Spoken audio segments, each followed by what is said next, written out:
Kalau orang Madura itu kalau sudah apa ya, kalau sudah jatuh hati biasanya sulit untuk menerima yang lain dari yang itu kan begitu. Bu Indah Karmila, hati-hati orang benci dan tidak percaya sama para habaib anak cucu Nabi Shallallahu Alaihi Wasallam, pasti matinya mati keadaan kafir dan matinya mati dalam keadaan suul khotimah. Lah makanya ini yang saya gak habis pikir, terkadang itu ada seseorang begitu cintanya kepada Baib, sehingga kepada guru ngajinya saja, guru ngaji di kampung saja sudah tidak hormat lagi. Nah, itu dapat ancaman juga, yang akhirnya saya harus mengasah keterampilan ilmu bela diri yang kami pelajari dari pesantren dan guru-guru saya dulu. Ini semua dikarenakan tidak adanya literasi, bukan minim. Saya katakan tidak ada literasi. Oh, Syekh Khalil itu gini, gini. Oh, itu Kasyim Asy'ari gini. Mereka semua itu berdasarkan husnudzon dan menghormati. Untuk saat ini husnudzon itu sudah tidak berlaku karena literasi tentang pernasaban sekarang ini di zaman era keterbukaan ini sudah bisa diakses semua.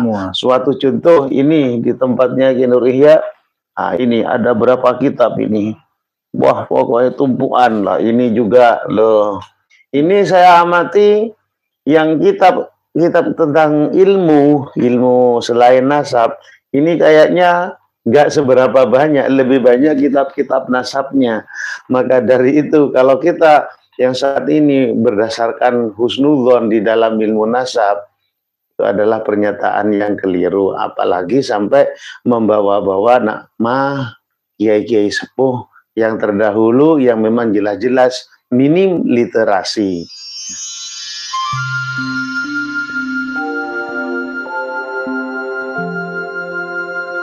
Beliau Romo Kiai Haji Zabidi, seorang tokoh pejuang dari Madura untuk seluruh rakyat Indonesia dan bahkan dunia, dalam rangka menyadarkan para muhibin, para habib yang ada agar kembali ke jalan yang benar, jalan yang normal, yang bisa menasihati keluarganya itu adalah dari kalangan keluarganya itu sendiri. Gitu. Tugasnya kan gitu ya. Kenapa kok Rasulullah Shallallahu Alaihi Wasallam diutus tidak di Indonesia? Nah, kenapa Rasulullah tidak dari Cina saja? Enggak, tapi justru diutus oleh Allah untuk pertama kali ya di kalangan orang Arab sana. Kenapa? Agar bisa mudah diterima, karena berasal dari lingkup kalangan mereka sendiri. Begitu juga, bukan berarti ini mengkotak-kotak suku, ras atau bangsa, tidak, tetapi yang mengerti seluk-beluk dan budaya Madura ya kan panjenengan. Ya. Saya walaupun juga bagian dari keluarga Madura, tetapi lebih luas dan banyak pengalamannya panjenengan daripada saya. Monggo jenengan sampaikan kepada para muhibin, khususnya yang berada di Pantura Madura, daerah pantai utara Madura. Kalau yang dari Bangkalan, Tengah dan Selatan ini sudah alhamdulillah banyak yang melihat video-video kita, video-video para pejuang pernasaban ini, dan banyak yang menyadari. Monggo ya. Assalamualaikum warahmatullahi wabarakatuh. Waalaikumsalam. Salam setong dere. Kata bahasa Maduranya salam setong dere. Enggi. Seperti yang disampaikan oleh Ki Nur Ihya tadi, bahwasannya kenapa kok memilih saya untuk memberikan nasihat, sebetulnya bukan nasihat hanya sekedar tawasau bil haq gitu saja. Intinya saling berwasiat, bernasihati sesuatu yang baik. Ini sesuai dengan yang ada di dalam Al-Quran, ku anfusakum wa ahlikum naro. Sebelum saya menyampaikan semuanya dengan panjang lebar, saya pribadi berserta keluarga mohon maaf apabila selama ini baik dari ketika kami bersosialisasi dengan panjenengan atau yang mendengar atau melihat chattingan dari kami ada yang merasa tersinggung atau bagaimana, kami sekeluarga mohon maaf yang sebesar-besarnya. Tapi yang kami lakukan sebetulnya adalah sebuah rasa bentuk prihatin kepada sesama, khususnya kepada orang Madura, yang mana kalau orang Madura itu kalau sudah kalau sudah jatuh hati biasanya sulit untuk menerima yang lain, berarti yang itu kan begitu. Alasan setia. Setia gitu. Lah yang perlu kami ingatkan untuk saudara-saudara kami khususnya yang di wilayah Madura itu sekarang ini kan banyak framing-framingan tentang yang katanya kiai-kiai sepuh itu taslim lah, ginilah gitu kepada tidak pernah menafikan gini gitu. Nah, saya hanya mengingatkan kepada panjenengan semua bahwasanya ini terbukti memang kalau dalam ilmu nasab saya yakin 90% khususnya nasab-nasab yang di atasnya, yakin 90% ulama-ulama terdahulu, artinya dari tahun 1800-an sampai sekarang, sampai sebelum masa-masa kami ini, dalam ilmu pernasaban saya yakin beliau itu tidak seberapa paham betul sampai ke atas. Ini terbukti dengan beberapa manuskrip yang tercatat.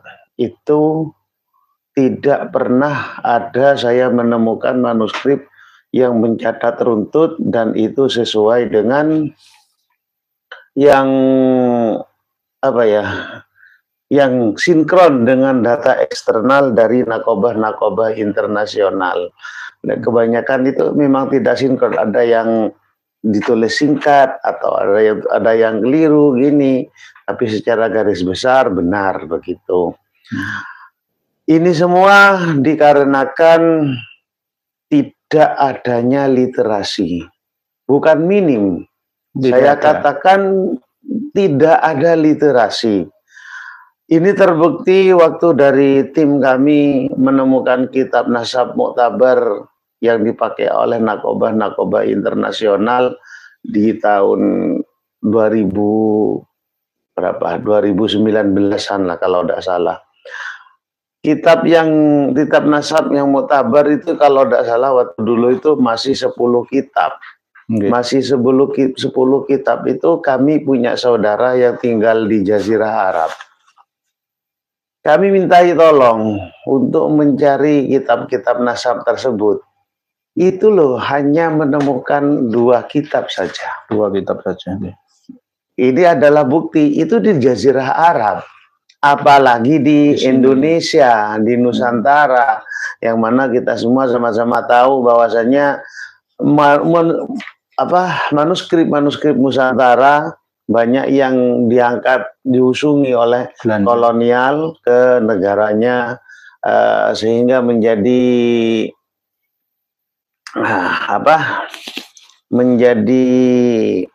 barang milik perpustakaan sana, menjadi arsip perpustakaan di negaranya kayak di Leiden, British, itu ada semua, bahkan Mackenzie Library Singapura itu yang merupakan negara jajahan dari Inggris pun ada di sana. Nah, maka dari itu janganlah sekali-sekali dari kita yang saat ini itu membawa-bawa kiai-kiai sepuh. Syekh Khalil itu gini, gini. Itu Hasyim Asy'ari gini. Mereka semua itu berdasarkan husnudzon dan menghormati. Sedangkan kita saling menghormat itu memang dianjurkan oleh Rasulullah untuk saling menghormati, kan begitu.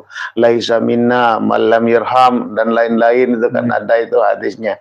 Memang sangat dianjurkan, tapi penghormatannya itu bukan berarti taslim akan nasabnya yang hanya berdasarkan husnudzon. Jadi dengan secara singkat, untuk saat ini husnudzon itu sudah tidak berlaku karena literasi tentang pernasaban sekarang ini di zaman era keterbukaan ini sudah bisa diakses semua. Suatu contoh ini di tempatnya Ki Nur Ihya, ini ada berapa kitab ini, wah pokoknya tumpuan lah. Ini juga loh, ini saya amati yang kitab tentang ilmu selain nasab ini kayaknya nggak seberapa banyak, lebih banyak kitab-kitab nasabnya. Maka dari itu kalau kita yang saat ini berdasarkan husnudzon di dalam ilmu nasab, itu adalah pernyataan yang keliru, apalagi sampai membawa-bawa nama kiai-kiai sepuh yang terdahulu yang memang jelas-jelas minim literasi. Oleh sebab itu perlu kami tambahkan tentang masalah sikap dari para kiai-kiai khos kita Nusantara, lebih-lebih yang skalanya mursyid thariqah. Kita tahu bahwasannya termasuk salah satu syarat menjadi seorang mursyid thariqah itu ialah punya hati yang laksana lautan luas. Secara ilmu peribahasa itu kalau nyegoro, kalau kata anu itu nyegoro, yang punya hati yang nyegoro. Artinya apa? Kalau sudah nyegoro itu apa saja masuk ke dalamnya. Seperti lautan. Seperti lautan, apa saja masuk ada di dalamnya, tapi tanpa bisa merubah rasa asin dari air laut itu sendiri. Makanya apa yang ditampilkan oleh ulama-ulama akhos, lebih-lebih mursyid, itu bukan sebuah implementasi yang bisa dijadikan patokan, khususnya di dalam ilmu nasab. Sebab ilmu nasab dan sejarah ini adalah salah satu ilmu pasti, karena selalu beriringan. Para pelaku di nasab susunan nasab adalah para pelaku sejarah terdahulu. Maka dari itu jangan sekali-sekali lah membawa ulama-ulama akhwas. Mari kalau memang katakanlah ada yang keberatan dengan tesisnya Kiai Imad, atau ada yang keberatan dengan apa yang dijelaskan oleh Kiai Nur Ihya tentang masalah tidak nyambungnya nasab para habaib, itu monggo dipersilakan untuk saling koordinasi, untuk bertanya kepada beliau. Di insyaallah 24 jam diterima ya Pak Yai ya. Terima. Nah, asalkan memang betul-betul bertujuan untuk mencari kebenaran, bukan pembenaran, kan begitu. Pokoknya diskusi yang sehat. Diskusi yang sehat. Sama-sama mencari sesuatu yang hilang. Betul. Mencari barang hilang itu kan tidak boleh. Saya yang paling benar.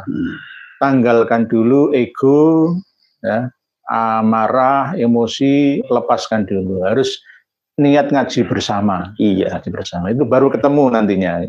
Iya. Kalau semuanya menurut saya paling benar, saya ya enggak. Kita diskusi. Diskusi. Terus juga ini yang mungkin perlu jenengan tahu semua, bahwasannya dari tahun 2019 itu sebetulnya kami sudah tahu bahwa akan ketidakbersambungannya nasab dari Ba'alwi, yang mana di situ terjadi di nama Ubaidillah bin Ahmad bin Al-Abah itu. Di situ yang memang seperti yang dijelaskan oleh Kiai Imad, selama 550 tahun tidak ada pencatatan. Nah, ini perlu kita angen-angen. setiap manuskrip di Madura itu mesti ada referensinya. Pencatatan ini dari tahun sekian, referensinya ini, yang tahun sebelumnya referensinya ini. Sekarang jangan jauh-jauh lah ke yang terdahulu. Saat ini seandainya saya ingin menulis putra-putri dari Sunan Giri, yang mana Sunan Giri hidup di 1500 sekian, sampai saat ini, tapi tidak ada literasi sama sekali. Apakah bisa saya menulis, mencatat Sunan Giri beserta keturunannya? Tentunya kan nggak bisa toh. Sebab nasab itu tidak bisa direkayasa, apalagi berdasarkan mukasyafah, ronsen makam, dan lain-lain. Nah, nggak bisa karena ini adalah ilmu pasti, kan gitu loh. Nah, dan juga tidak ada versi. Kenapa saya katakan tidak ada versi? Bahwasanya Zabidi bin Arif itu tidak ada versi. Arif bin Khalili tidak ada versi. Khalili bin Muhammad tidak ada versi. Nah, hal ini tentunya harus lebih teliti di dalam menelaah, kan begitu. Nah, jika terjadi kekontroversian ini, muaranya di mana? Muaranya di ahlul balad, kan begitu. Oke. Apa yang panjenengan sampaikan itu benar-benar bisa dianalisa dan diterima oleh akal sehat kita. Bagi yang mau terbuka ya itu. Ada yang tidak terbuka. Ini banyak juga yang komentar menuduh Romo Kiai Haji Hasyim Asy'ari tidak memiliki kitab nasab, kitab sejarah. Nah, ini kan beda pemahamannya ya. Mungkin beliau yang nulis ini tidak dan belum terbuka. Memang dulu kan memang semua kitab-kitab seperti ini tuh nggak bisa masuk. Nggak ada. Nggak bisa. Wong di Timur Tengah sana aja sulit nyarinya kok. Yang ada itu adalah kitab yang versi Balwi, kayak Samsudzohiro, terus apalagi itu Khidmatul Asyiro dan lain-lain. Itu pun gitu. Sulit ya. Nah, itu sulit. Nggak semua toko kitab ada atau percetakan yang ada di Indonesia ini ada. Nggak ada. Cari dengan ambil sana kalau ada. Enggak. Aduh, saya tahun 9 berapa itu? Tentu sekitar tahun 2000-an. Itu memang sering gampel itu coba untuk mencari kitab-kitab, nggak ada memang. Kalau kitab nahwu, sorob, tasawuf, kitab pesantren, ada semua. Kitab-kitab fikih banyak sekali di sana. Jadi wajarlah jika para ulama-ulama khos itu, ulama-ulama kita untuk menjaga hati agar tidak merendahkan orang lain dan lain-lain, agar tetap hormat dengan memakai metode husnudzon, kan begitu. Ini dari Pak Raswandi Ras. Betul-betul sekali Kiai, kalau kita hanya husnudzon dan taklid buta saja, sami'na wa atona, udah ketinggalan zaman. Zaman dulu Kiai Sepuh hanya berprasangka baik saja, tapi tidak berarti mereka percaya 100%. Jadi seperti hanya Romo Yai Hasyim Asy'ari, Romo Yai Khalil Banggalan, itu kan ya tetap nggak percaya 100%. Ada ceritanya, misalkan ada seorang habib yang dilindungi, walaupun habib itu ahli maksiat ya. Nah, pas minum-minuman di tengah jalan ditolong sama Kiai Mbah Khalil Banggalan, terus akhirnya habib dihormati oleh Mbah Khalil lah. Akhirnya ditafsiri sendiri seperti itu. Padahal bentuk penghormatannya itu bisa jadi bentuk penghormatan sesama manusianya. Dan lagian menyelamatkan manusia dari ketersesatan itu sebetulnya adalah tugas dari setiap manusia yang sadar-sadar, kan begitu. Makanya ada dalil kulil haq walau kana murron wa kul ja'al haq wa zahaqal batil innal batil kana zahuq, kan begitu. Makanya ada dalil-dalil kayak gitu, itu adalah dalil-dalil untuk perjuangan untuk menyelamatkan saudara-saudara kita yang berada di jalan yang salah, kan begitu. Itu lagi Pak Ibu Indah Karmila. Hati-hati orang benci dan tidak percaya sama para habaib, anak cucu Nabi Shallallahu Alaihi Wasallam, pasti matinya mati keadaan kafir dan matinya mati dalam keadaan suul khotimah. Nah, ini kan kadang-kadang masih halu nih. Ya. Tanggapan panjenengan pripun ya? Masalah matinya orang dalam keadaan apapun itu sebetulnya adalah rahasia dari Allah. Toh banyak cerita-cerita yang asalnya itu ahlul ma'asi tapi menjelang akhir hayatnya malah husnul khotimah. Karena semua itu adalah Allah yang menentukan. Lah kalau hanya berdasarkan ini kami dianggap membenci, itu malah justru menurut saya keliru. Sebab intinya begini, Ibu ya itu. Ya, Ibu Indah Karmila. Ibu Indah Karmila ya.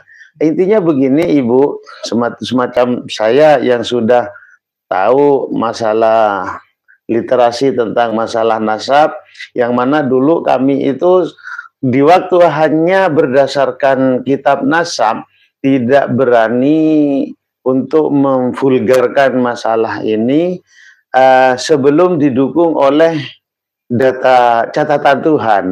Sebab prinsip saya jika hanya berdasarkan catatan manusia, manusia itu mahalul khata' wa nisyan, mungkin ada kesalahan dan tidak tercatat atau bagaimana.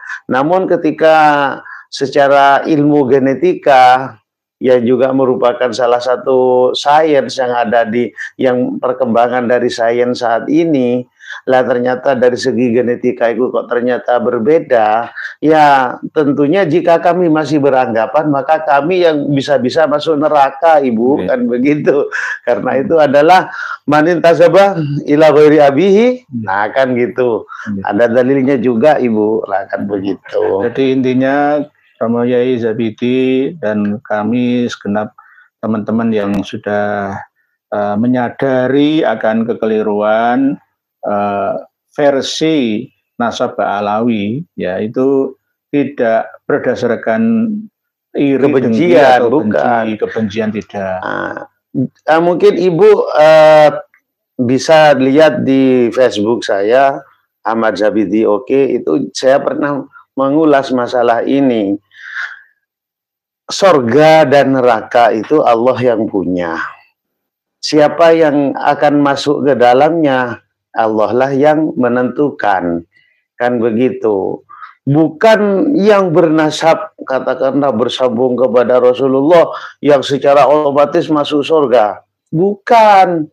Walaupun yang bernasab bersambung kepada Rasulullah, tapi kalau perilakunya tidak pantas untuk masuk surga menurut Allah, ya tetap tidak bisa dimasukkan toh. Jadi harus masuk ke neraka. Jadi baik kealiman itu tidak bisa didapat oleh nasab. Kesolehan tidak bisa didapat karena nasab. Kemuliaan tidak bisa didapat karena nasab. Semuanya itu kealiman. Kalau ingin alim ya harus belajar. Kalau ingin mulia ya harus pandai-pandai memuliakan. Kalau ingin soleh ya harus suluk, harus banyak ibadah dan lain-lain. Bukan mengandalkan nasab. Jadi dalam hal ini sorga itu hak semua hamba Allah, baik dari kalangan siapapun, kan begitu. Jadi jangan dipersempitlah dalam urusan ini, kok seakan-akan kalau sudah gini dijamin masuk surga atau gimana, ya tak bisa toh.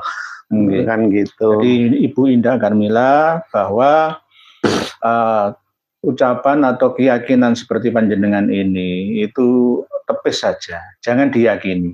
Karena keyakinan itu sifatnya netral. Yakin itu bisa positif dan negatif. Kalau ada informasi yang lebih kuat berdasarkan data, maka ikutilah data yang kuat itu. Data dan sesuai logika. Sesuai logika, ya. Kan gitu. Bukti nyata para habaib dengan kelakuannya di depan mata dapat kita lihat bersama. Itu kan sebagai ayat ya. Ayat yang harus kita baca, kita memahaminya lalu menyimpulkannya gitu loh. Kita kan memiliki akal sehat lah ya. Kita kok kayak ngono ya. Ini hanya tambahan saja. Sebenarnya dari segi data referensi, dari segi sains, semua itu bisa dibuktikannya. Oke, jadi begitu, Ibu Indah Kurnia, semoga hidayah Allah selalu menyertai Anda. Oke, berikutnya dari Gus Aziz Jazuli cloning, nggak bakalan ada Kang. Nggak bakalan ada Kang, maksudnya gimana nih? Edmund Jowo, nih. Ibu Indah Kurnia lagi, jangan dibilang kiai nggak pantas, masa ada kiai ada rasa kedengkian sama para habaib. Nah. Loh, siapa yang bilang, siapa yang benci kan gitu. Malah nasihati masa benci. Misalkan saya salah, jenengan nasihati, oh berarti sampean benci saya. Wah, ini yang justru sayang nih kan. Saya kan sering menyampaikan Pak Yai, Pak Pamungkas Pramana menasihati saya, bahkan yang dari kalangan Al-Irsyad nih, yang ada di Timur Tengah sana, kalau menasihati saya justru itu sayang sama saya. Begitu. Berarti malah kalau dicuekin itu yang greget, no. Iya, malah berarti nggak sayang kan gitu. Anak kita nasihati, santri, murid kita nasihati, berarti kita sayang mereka. Kan sudah jelas di Al-Quran itu tawassaw bil haq dan lain-lain, itu juga adalah perintah-perintah dari Allah untuk saling menasehati itu kan gitu. Tapi kalau kiai mau dinasehati tapi Habib nggak mau, berarti coba jenengan ayo simpulkan sendiri kan gitu, berarti akhlaknya bagus mana? Ya saya nggak ngalem karek kiai enggak, tapi buktinya kalau kiai dinasehati dari siapapun kalau itu benar mau kok. Saya mau, terbuka saya. Apa itu? Undur makola wala tandur mankilah. Mankilah atau mankola. Jadi mankola itu nanti menghilangkan mankola. Yeah. Jadi itu Bu Indah Karmila. Kantor domba. Gedabrus mulu ngomong tanpa ilmu, semua orang bisa. Nah, ini kan sengaja saya baca yang mukhibin. Iya, semoga sadar kan. Ini kadang seperti itu ya, kadang-kadang ya ada orang yang macam-macam kan, kepala sama berambut tapi isinya berbeda-beda. Hidayah Allah itu perlu proses. Iya, betul. Kadang perlu debat terbuka, kadang perlu memperlihatkan data, ya, itu macam-macam. Iya, sekarang kalau kami dalam hal ini dikatakan ngedabrus. Lah kitab sebanyak ini apa ini? Enggak. Apakah bukti otentik kita gini ngedabrus? Kan enggak dong. Lah terus sekarang mohon maaf Bapak siapa itu tadi? Lah mohon maaf lah. Ya, ketika kayak yang tempo hari Kiai Imad melayangkan ajakan untuk membahas masalah nasab ke Robito Alawiyah, ke siapa lagi itu, ke Kiai Idrus Ramli lah kalau salah ya. Pernah ya? Pernah. Ya. Nah, ke siapa lagi itu yang dari kalangan para muhibinnya Baim itu. Lah itu kan bukan bentuk ngedabrus. Jadi biar tidak dianggap ngedabrus, mari kita duduk bersama untuk mencari titik kebenaran, bukan pembenaran. Lah justru kalau ngomong yang tidak dikatakan ngedabrus gini gitu, itu pas siapa yang ngedabrus ini akhirnya? Kita semua by data dan dipertanggungjawabkan dunia sampai akhiratnya. Sama dengan ketika dokter spesialis ngasih resep itu sudah diperhitungkan kemampuan kekuatan fisiknya pasien itu seperti apa. Iya, begitu juga kiai termasuk sesuai dosis lah kekuatan kemampuan masing-masing yang dilihat. Oh ini pantasnya sekian, oh antibiotiknya sekian, ngerti. Jadi kalau misalkan dikatakan ngedabrus, nah itu justru arahkan ke habaib. Ceramahnya ngedabrus itu, begitu kayak Gus Aziz Jazuli cloning, cie mukibin panas. Ini buahnya sebenarnya yang bukan mukibin, tapi sengaja kan kadang-kadang tak buat variasi. Yang diambil, yang ditanggapin yang mukibin. Supaya saya kan judulnya kan menyadarkan mukibin. Nah, kalau kawan-kawan kita sendiri ya nanti tetap kita baca nih. Petani jalanan. Semoga kebenaran terungkap dengan ridha Allah Subhanahu wa taala. Amin. Matur suwun petani jalanan. Pak Surantia Malang.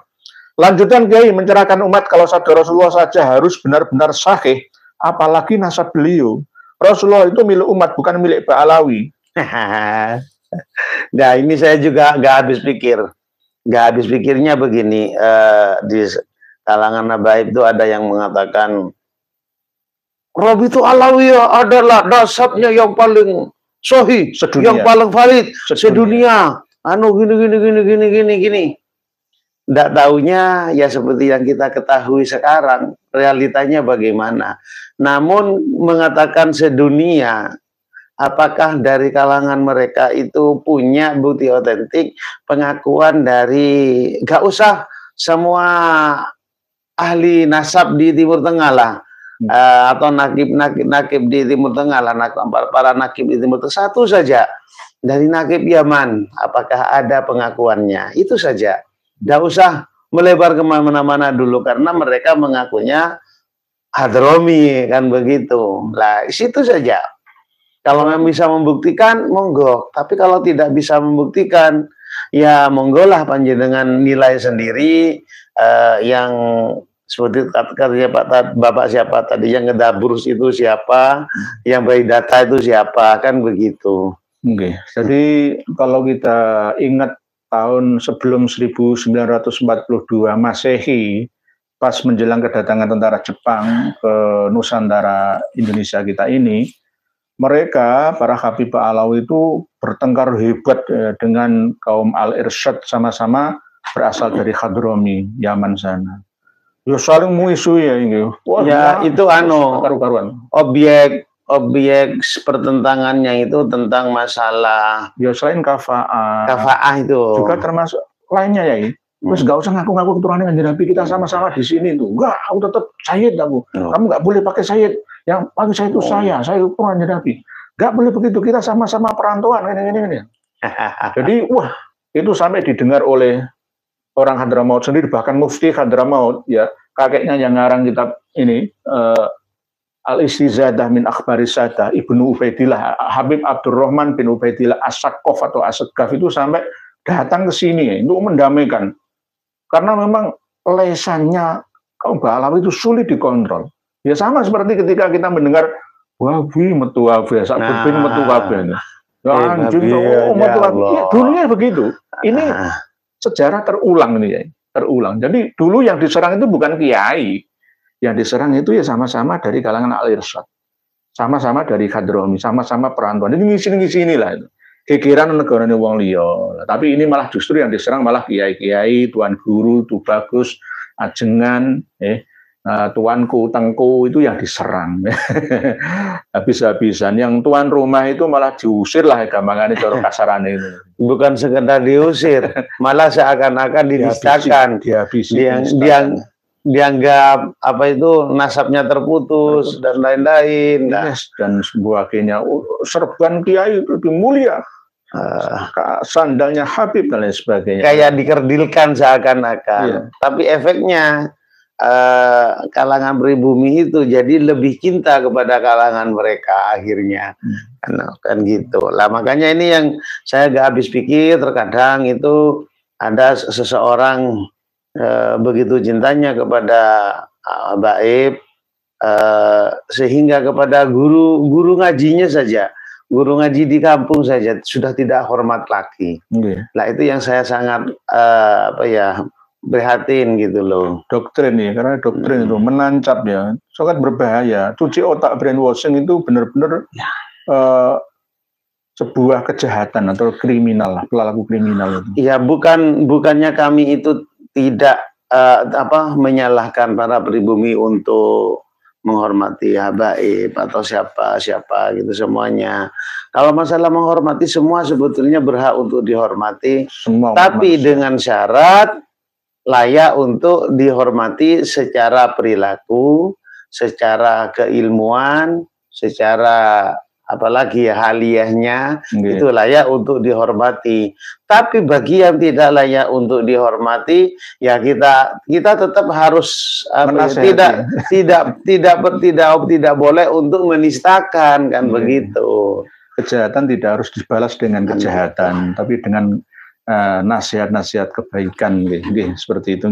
Putra Blambangan, mboten usah diskusi kalau mboten betul data sing anyar yai. Nasab itu pasti mboten perlu debat, mesti mboten perlu debat dengan Habaib Alawi. Mungkin seperti itu. Intinya memang nasab itu tidak untuk diperdebatkan. Justru kalau furu iya itu baru diperdebatkan kan gitu toh Yai. Bahsul masail. Ambasul masail kayak antara apa iya atau tidak itu. Nah kalau nasab itu karena apa nyata ilmu pasti. Itu juga data. Kalau memang datanya ada kayak gini misalkan ini tunjukkan data dan lain-lain diragukan. Nah kalau sudah ada data dan datanya data-data otentik karena data itu ada premier, ada sekunder, ada tersier kan begitu. Nah, harus ditampilkan semua. Jadi kalau sudah berdasarkan data, ya benar kata Ibu tadi, gak perlu diperdebatkan. Apa bukan furu'iyah kan gitu. Oke. Berikutnya dari mantan Muhyiddin Habib. Tidak mungkin durian Nabi jadi antek-antek Belanda. Ya ini semua sudah tahu kok sebetulnya. Cuman yang untuk bersuara lantang itu kadang orang itu masih berpikir panjang gitu. Nah, kalau kita menilik ke kejadian 1965 baik yang di Madiun atau di mana lagi itu, ya intinya masalah G30 SPKI juga yang di Kalimantan. Lah siapa ketuanya? Semua sudah sama-sama tahu. Tapi mereka mengingkari ya. Ahmad Aidit itu bukan Ba'alawi. Akhirnya mengeluarkan surat. Nanti kita bahas lagi. Ingin menyadarkan kaum Nahdliyin itu ya. Karena korbannya itu ya kaum Nahdliyin. Korban framing ya. Korban penggiringan opini. Itu dari kalangan Nahdliyin. Iya betul Kiai. Sebab Nyun Sewu di Indonesia sendiri kan banyak aliran-aliran. Ada Muhammadiyah, ada LDII dan lain-lain.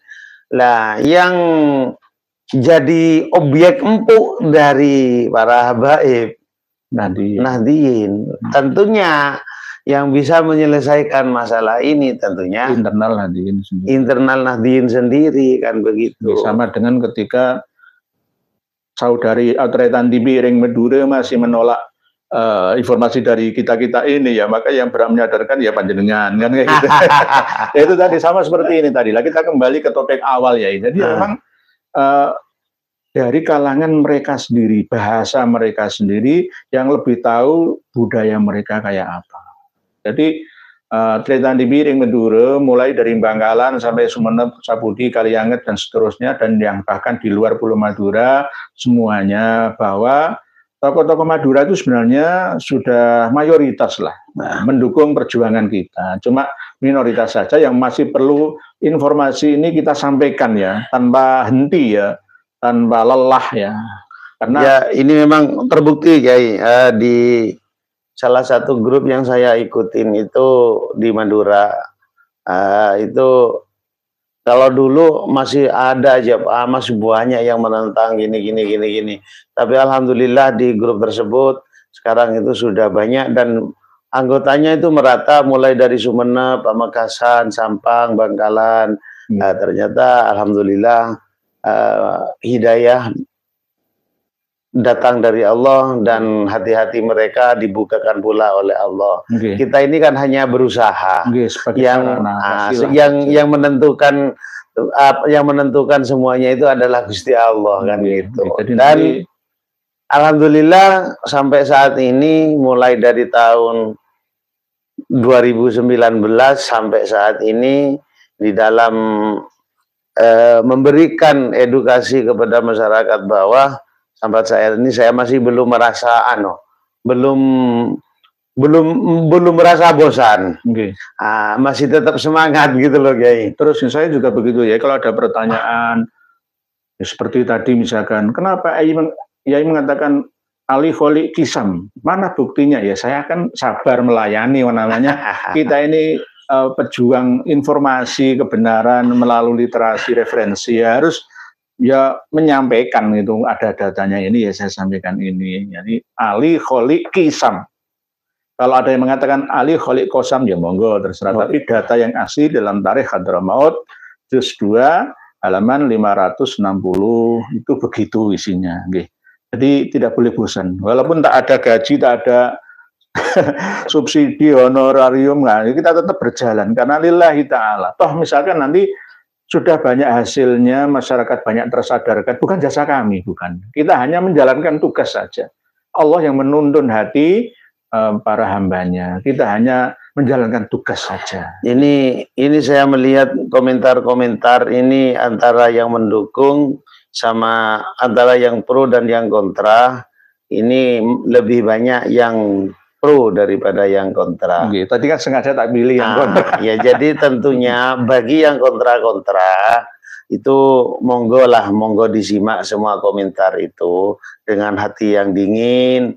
Itu artinya apa? Lebih masuk akal dan lebih tepat yang mana.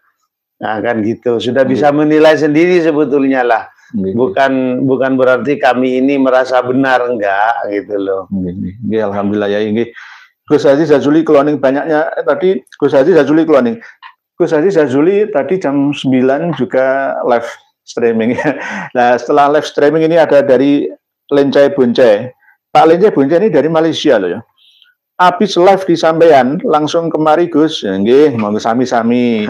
Gus Haji Jazuli itu juga syekhi wa ustadi. Jadi sebagai bukti ketawaduan kita gitu loh. Kadang ada dari kalangan habaib yang memberi nasihat baik kepada saya akan menerimanya. Yang penting ada dasarnya, ya. Ada yang dapat dipegang dari ucapannya, saya menerima. Tidak semua Mbak Alawi itu 100%, ada 1%. 90% memang gedabrus, tapi 1%-nya ini ada. Ya intinya undur makola wala tandur man. Ya, lihat kan ya, lihatlah yang diucapkan. Jangan lihat siapa yang mengucapkan. Saya kadang-kadang ditantang orang non muslim ya dengan nasihat ya. Saya ambil positifnya. Nasihatnya apa? Kenapa umat Islam abad ini itu terbelakang? Ya saya nggak sakit hati ya karena faktanya begini gitu loh. Terbelakangnya di mana? Oh, yang menciptakan semua alat-alat canggih, ilmu dan teknologi dikuasai oleh non-muslim semua. Ya saya jawabannya, saya menyalahkan diri saya sendiri dan teman-teman Muhibin. Karena apa? Muhibin dijak maju gak gelem, gitu loh. Di doktrin ini akal sehatnya nggak dipakai, gitu. Akhirnya apa? Ya nggak bisa berkembang. Buntu. Generasi muda yang harusnya itu berpikiran maju ya, ke depan kok malah nggak mau maju mundur, malah tambah sinengane ziarah kubur tok. Hal-hal tok, gak gelem sinau, gak gelem belajar, gak gelem sekolah. Ya akhirnya ya mundur terus. Kapan bisa maju? Oke, mau hal oke. Ayo dibaan berjanjinan monggo, tapi ayo seimbangkan antara sains dan agama. Logika dan dogma harus bersaing bersama, seiring sejalan gitu. Oke. Terus berikutnya dari Muji. Ibu Muji, ninja bantai kiai mana? Ada Habib Tarim Yaman ikut di bantai, yang ada kiai kampung. Ya itulah intinya apa ya? Di zaman-zaman bukan zamannya ninja, termasuk sebelumnya itu siapa saja yang dibunuh. Nah, itu kan ada semua sebetulnya. Datanya ada semua. Mayoritas itu kiai NU. Kiai NU. Dan bahkan saya. Saya itu tahun 2000 ya 2000-an lah ya. Sebelum 2000, 99 itu ya. Ya dapat ancaman dari ninja juga. Padahal saya hanya seorang guru ngaji pada waktu itu. Ya ngajar diniyah, ngajar abata saja khodada. Itu dapat ancaman juga. Yang akhirnya saya harus mengasah keterampilan ilmu bela diri yang kami pelajari dari pesantren dan guru-guru saya dulu. Dari Gus Maksum Jawari untuk jaga diri, antisipasi. Padahal lama nggak kami geluti ya, saya tinggalkan wes zamannya aman, wes ono polisi, ono TNI. Akhirnya kalau hal-hal genting seperti itu ya, maka bagaimana lagi harus siap menghadapi gitu. Terus berikutnya Osman bin Wilhelmina Yuyaki. Habib Alawi sudah kehabisan argumen. Ya? Ya, 12 pertanyaan Kiai Imad aja sampai sekarang masih belum ada antitesisnya sama sekali. Ya sudah jelas lah, tidak perlu dibahas itu. Mereka bantahnya mungkin dengan marah-marah atau ancaman itu tadi. Ancaman, neraka, murtad, kafir matinya. dan lain-lain. Suul khotimah. Bahkan ini anak ngeri lagi nih. Bunda Karmila, anak hasil zina atau hasil hubungan gelap pasti tidak akan pernah percaya sama para habaib. Tadi dengan tuh anak hasil zina, saya juga anak hasil hubungan gelap. Ya, mesti kita ini dituduh, kita anak hasil zina. Anak hasil hubungan gelap karena waktu berhubungan badan orang tua saya itu lampunya dimatikan. Gitu loh. Nah, inilah kadang-kadang Ibu Indah Karmila itu ya ono wae, kadang-kadang ya seperti itu. Jadi dinamikanya manusia ciptaan Allah tentunya bermacam-macam dan komplit. Itulah kuasa Allah kan gitu. Diperlukan hati yang lapang, seluas lautan itu tadi ya. Jadi kita memang menghadapi ya antara pro dan yang kontra itu ya tetap harus dengan lapang dada, nggak boleh dengan marah-marah, nggak boleh dengan ancaman. Hanya saja mungkin belum dapat hidayah.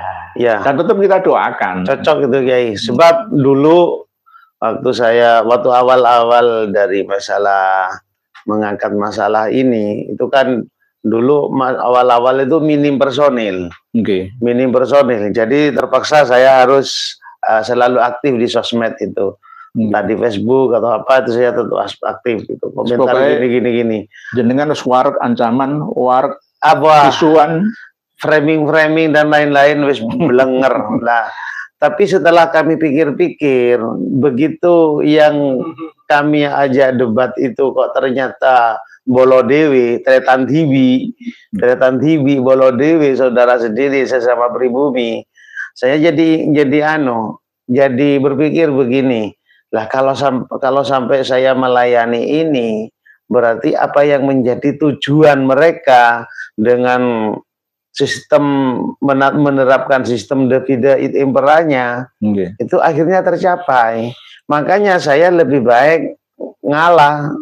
Jangan mungkin kalau lihat di Facebook saya di mana-mana itu beberapa tahun ini jarang ya ikut komen, itu paling cuma sedikit-sedikit gitu. Cuma selalu tetap nyimak untuk mengetahui perkembangan gitu. Ya untuk menghindari itu, perselisihan dengan sesama, diadu domba, agar tujuan mereka mengadu domba kita itu tidak tercapai kan gitu. Ingatlah korban G30 SPKI setelah 6566 itu siapa? Kita ini ratusan ribu ya. Nyawa kita melayang perang saudara gara-gara siapa yang mengadu dombanya? Dari kalangan Ba'alawi, Ahmad Aidit, ketua biro ya. Pelaksana presidennya PKI 65 lah itu ya Ahmad Al-Aidit bin Abdullah Al-Aidit dari Bangka Belitung sana. Leluhurnya berasal dari Tarim Hadramaut, ya Ba'alawi itu. Masa kita lupa itu.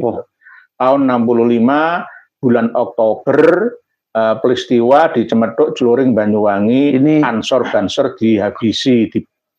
Mbak Indah Kamila ini kalau dilihat dari kata-kata screenshot lah, ini kayaknya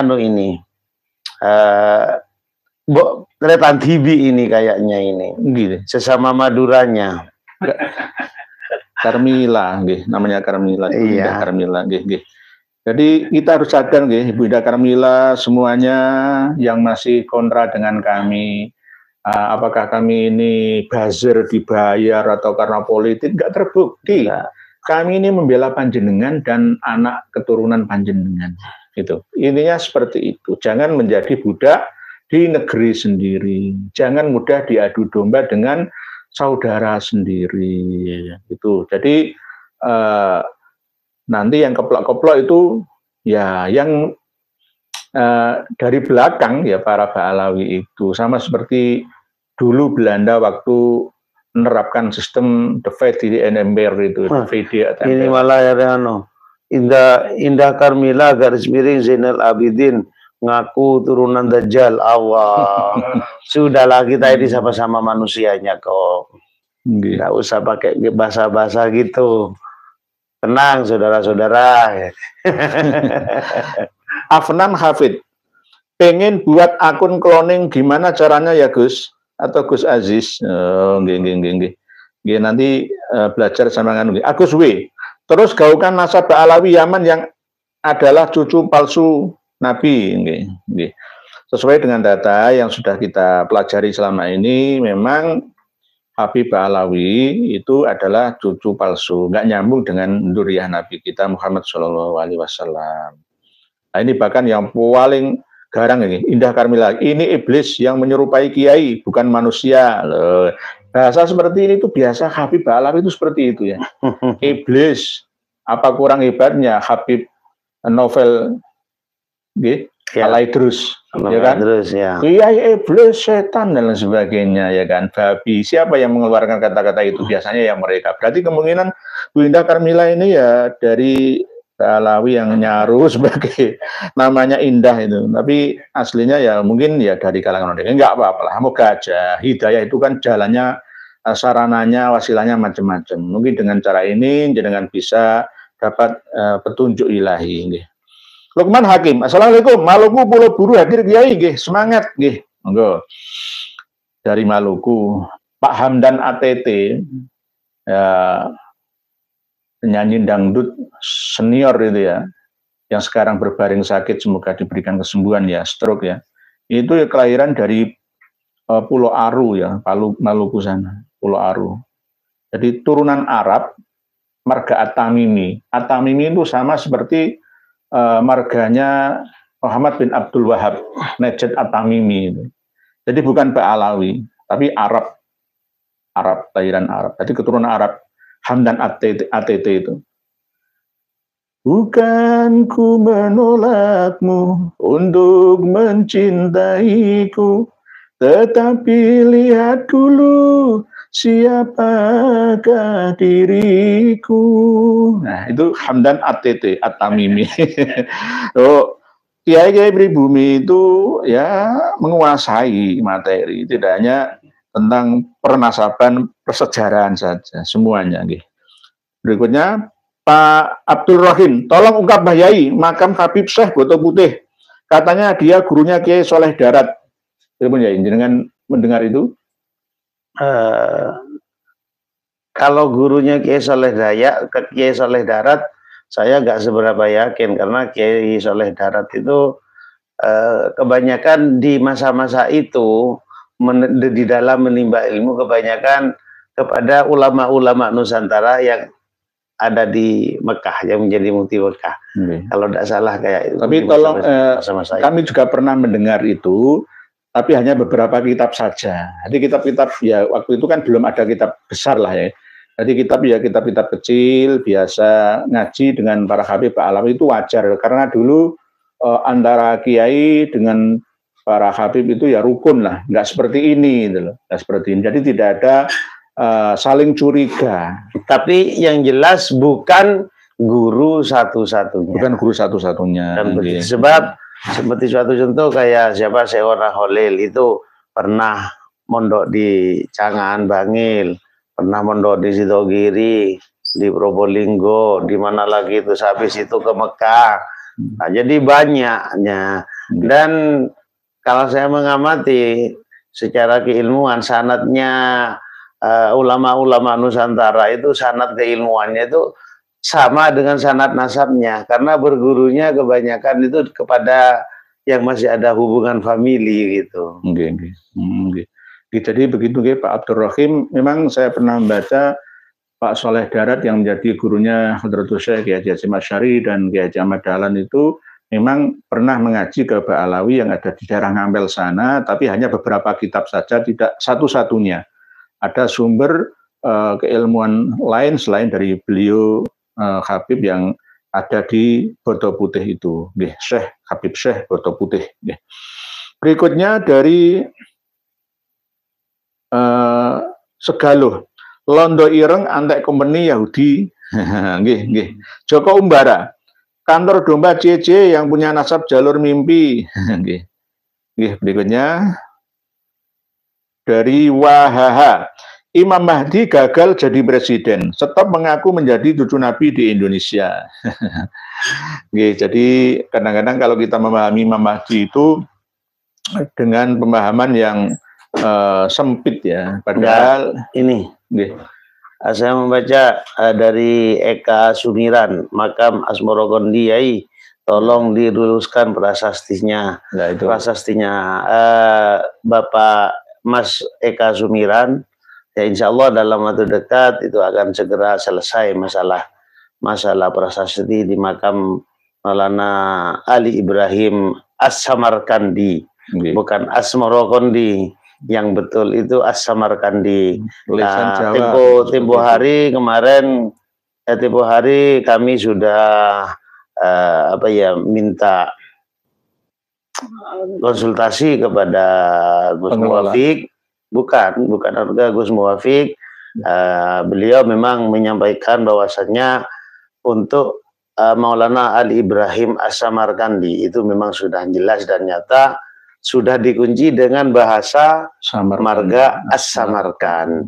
Jadi jika ada susunan nasab yang tidak ada As-Samarkand dari As-Samarkandinya, itu nasab palsu. Nasab palsu kan gitu. Nah, berarti kan intinya beliau meminta tim jenengan untuk segera mengganti papan nama atau prasasti yang ada. Itu tetap jenengan agendakan ya ini? Ya, itu sudah menjadi target utama kami sebetulnya, Kiai. Cuman kami disibukkan dengan persiapan Hol Agung Wali Songo di Bangkalan. Tentunya ini sangat menyita waktu gitu loh. Jadi hanya nunggu waktu saja sebetulnya. Intinya beri kami waktu untuk bertindak lebih lanjut, karena memang untuk tindakan awal kan sudah panjenengan tempuh melalui lapor ke Balai Pelestarian Budaya. Artinya proseduralnya sudah kami laksanakan, tinggal di lapangan gitu saja. Jadi intinya begitu, Bapak. Sebabnya nanti kalau kita menggunakan ilmu preman ya nggak ada aturan semua. Jadi kita tetap sesuai dengan prosedur yang ada, agar kita tidak melanggar hukum ya. Ingin amar ma'ruf ya harus dengan ma'ruf, tidak boleh sebaliknya. Mungkin ada lagi yang panjenengan baca ya, mungkin. Nah ini siapa ini? Unda ya aman.